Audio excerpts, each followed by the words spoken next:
अस्सलाम वालेकुम, कैसे आप सब? मैं यहाँ ठीक हूँ, उम्मीद करती हूँ आप भी ठीक होंगे। तो बहुत ही ज़्यादा गर्मी का, जैसे कि आपको पता है, मौसम चल रहा है दिल्ली में, तो वैसे ही बहुत ज़्यादा गर्मी पड़ रही है।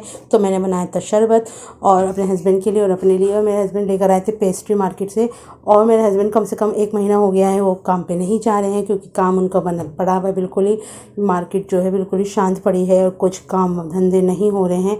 तो इस वजह से हम दोनों घर पर ही हैं, कुछ काम नहीं कर रहे हैं। तो जो भी है अपना एंजॉय कर रहे हैं। कुछ नहीं कर पा रहे तो क्या हुआ, कोई बात नहीं, आ जाएगा, काम भी आ जाएगा। और आप भी दुआ करें कि काम हो जाए, यानी कि मेरे हस्बैंड का काम चल जाए। बिल्कुल ही ठप पड़ा हुआ है काम। और हमारी कैट्स जो है ना, ये खेलती रहती हैं और मैं इनकी वीडियो बनाती रहती हूँ। मैं आराम से लेटी हुई थी तो मेरे हस्बैंड कहने लगे, देखिए कैसे लड़ रही हैं दोनों की दोनों। तो ये इसको देखिए मस्ती चढ़ी थी इस डब्बे, यानी कि ये जो फोम है ना, इसके ऊपर मैंने कपड़ा चढ़ा के इसके ऊपर पिन्नी चढ़ा रखी है, ताकि इनके बाल जो है कपड़े के ऊपर ना चिपके। और अब जो है इसके ऊपर बैठ के इन्हें बहुत ही ज़्यादा मज़ा आता है और ये खूब खेलती हैं, एंजॉय करती हैं। और उसके बाद इनका टाइम हो गया था खाने पीने का। तो मैं बनाने गई हुई थी चाय। तो मैंने सबसे पहले इनको इनके बिस्किट दिए और अपनी चाय बनने के लिए रखने वाली थी मैं। तो मैंने सोचा चलो पहले इनको बिस्किट दे देती हूँ। और ये देखिए मेरी चाय यानी कि पकने ही वाली है, थोड़ी देर में पक जाएगी। इतने में पानी वाले भैया आ गए थे, तो मैंने ये पानी की बोतल ले ली थी। तो ये पानी की बोतल पड़ती है हमें 30 रुपए की, और अगर हम खुद लेकर आएंगे तो वो पड़ती है 10 रुपए की, लेकिन वो बहुत ज़्यादा भारी होती है। कभी कभी तो मेरे हस्बैंड ले आते हैं, पर ज़्यादातर मैं इसे घर पे फ़ोन करके मंगा लेती हूँ। और मेरे हस्बैंड पेस्ट्री लेकर आए थे, तो ये चिप्स और रस्क भी लेकर आए थे, क्योंकि हमें चाय के साथ कुछ खाना था, क्योंकि हमने दोपहर में कुछ भी नहीं खाया था।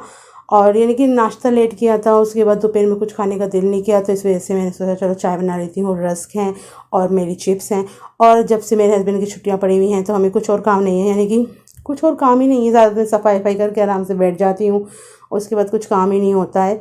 तो ये मेरी चाय में देखिए उबाल भी आ गया है। और जब ऐसे चाय उबलती है ना, और ऐसे जैसे झाग बनते हैं चाय में, मुझे देखने में बहुत ज़्यादा मज़ा आता है। और छन्नी मैंने इसलिए पकड़ रखी थी ऐसे, क्योंकि वो गर्म हो गई थी। ऐसे ही इसमें डाल के मैं अंदर चली गई थी ना, तो इस वजह से थोड़ी सी गर्म हो गई थी, तो मेरी उंगलियां थोड़ी सी जला गई थी। तो इसके बाद ये देखिए मैंने अपनी ब्रेड जो है प्लेट तो रेडी कर ली है। और अब मैं इसे अपने हस्बैंड के पास लेके जाती हूँ। और वो है ना, बिल्कुल मेरे हस्बैंड कमरे में से बाहर नहीं निकलते जिस दिन उनकी छुट्टियां होती हैं। जब ये छुट्टियां करते हैं ना, कमरे से बिल्कुल बाहर नहीं निकलते। यहाँ तक कि चादर भी नहीं झाड़ने देते मुझको, जैसे कि चादर हटाकर मैं दूसरी चादर बिछा लूँ। तो जब ये बाहर जाते हैं ना, जब मैं ये काम करती हूँ, जल्दी से चादर उठाती हूँ, दूसरी बिछा देती हूँ, या झाड़नी होती है तो फिर अच्छी तरह से झाड़ के फिर बिछा देती हूँ। और मुझसे कहते हैं कि मुझे जो है ना बिल्कुल परेशान मत करा करो, मुझे करने दिया करो आराम। तो मैं लेकर आई थी कीमा। तो कीमा मेरे हस्बैंड ने कहा कि मैं तो खाऊंगा कीमा, पर मैंने बोला थोड़ी सी कचौरी भी बना लेते हैं, क्योंकि मज़ेदार कुछ बारिश जैसा मौसम हो रहा था, तो कुछ ऐसी चीज़ खाने का दिल कर रहा था। और कचौरी वगैरह तो बहुत दिन हो गए। तो मैंने ये फ्राई नहीं करी थी, जैसे कि तवे के ऊपर थोड़ा थोड़ा तेल डाल के वैसे सेकी थी, तो बहुत ही ज़्यादा मज़े की बनी थी। और हमारी कैट्स ने भी थोड़ी सी कचौरी खाई थी, तो थोड़ी सी दी थी मैंने इनको चखने के लिए। और ये देखिए फिर आ गई इस फोम को लेके, ये पूरे कमरे में इधर उधर भागती रहती हैं, कभी इस तरफ कभी उस तरफ। और पता नहीं इन्हें क्या क्या मिलता रहता है, जो छोटी छोटी चीज़ें होती हैं उनके साथ खेलती रहती हैं और बहुत ही ज़्यादा मज़े करती हैं। और साथ में हमें भी इनको देख के ना थोड़ा सा अच्छा फील होता है, डिप्रेशन नहीं होता हमें दोनों हस्बैंड वाइफ को। वरना तो ज़िंदगी में इतनी सारी परेशानियाँ हैं ना, कि मैं बस बता नहीं सकती। इन कैट्स पालने का थोड़ा सा ये था, थोड़ा सा हमारा भी टाइम पास हो जाएगा, और थोड़ा सा डिप्रेशन जो हमारे दिमाग में रहता है ना फालतू बातों का, तो वो भी निकल जाएगा। कि ज़िंदगी में इतनी ज़्यादा परेशानी है, कितने लोग हैं जिन्होंने हमारी ज़िंदगी में बहुत ही ज़्यादा परेशानी उत्पन्न कर दी है, और अब जो है ना वो सब फ्रीली बैठे हुए हैं और उन्हें ऐसा लगता है कि वो बहुत अच्छे हैं।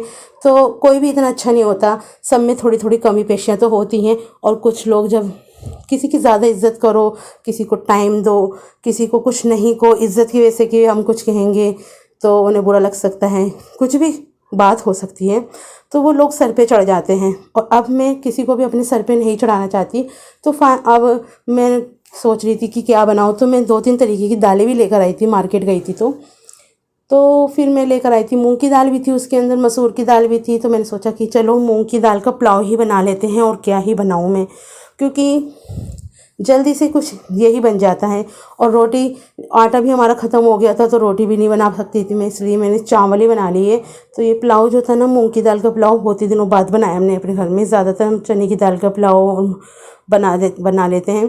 तो ये बहुत ही ज़्यादा टेस्टी बनाता है और मेरे पापा को बहुत ही ज़्यादा अच्छा लगता है। ये जब छोटे छोटे थे ना, मम्मी यही बनाती थी पापा के लिए, जब पापा नाश्ते में खाते थे और इसमें इतना सारा घी डाल के या मक्खन डाल के खाते थे पापा, बहुत ही ज़्यादा टेस्टी लगता था। लेकिन हमने तो नॉर्मली खाया, हमने घी भी कुछ नहीं डाला। और ये जो साबुनदानी है ना, ये मैंने आज निकाली है, तो इसे मैं बाथरूम में रखूँगी। और ये मेरे दहेज के सामान, तो इस साबुनदानी में मैंने साबुन रख दिया है और इसे अब मैं वॉश बेसिन के ऊपर रखने के लिए आई हूँ। तो थोड़ा सा ये ना बड़ी लग रही थी मुझको, तो मैंने ना कुछ सामान ऑर्डर करना है। लेकिन सबसे पहले ना, और नई साबुनदानी निकालने की खुशी में मैंने इन दोनों को ही नहला डाला, क्योंकि इन्हें नहाए हुए बहुत दिन हो गए थे। तो मैंने सोचा आज इन्हें नहला देती हूँ। तो इस व्लॉग को मैं यही करने जा रही हूँ एंड अगले व्लॉग में इंशाल्लाह मिलेंगे।